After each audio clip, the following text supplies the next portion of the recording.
যশোরের মনিরামপুরে ডাকাতির প্রস্তুতিকালে খেলনা পিস্তল ও ধারালো চাকুসহ আটক 4 জনকে যুবদলের কর্মী হিসেবে দাবি করার ঘটনায় তীব্র নিন্দা ও প্রতিবাদ জানিয়েছে জেলা যুবদল। দুপুরে যশোর প্রেস ক্লাবে সংবাদ সম্মেলনে জেলা যুবদলের পক্ষ থেকে এ দাবি প্রত্যাখ্যান করা হয়। জেলা যুবদলের সদস্য সচিব আনসারুল হক রানা সংবাদ সম্মেলনে বলেন, 1 আগস্ট রাতে ডাকাতির প্রস্তুতিকালে মনিরামপুরের একটি হোটেলের কক্ষ থেকে 4 জনকে আটক করে পুলিশ।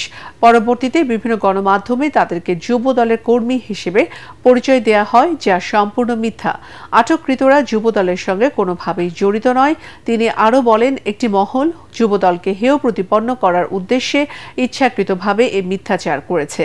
জেলা যুবদলের আহ্বায়ক এম তমাল আহমেদ, সিনিয়র যুগ্ম আহ্বায়ক আশরাফুল কবির সুমন ও যুগ্ম আহ্বায়ক কবির হোসেন বাবুসহ অন্যান্য নেতারা সংবাদ সম্মেলনে উপস্থিত ছিলেন।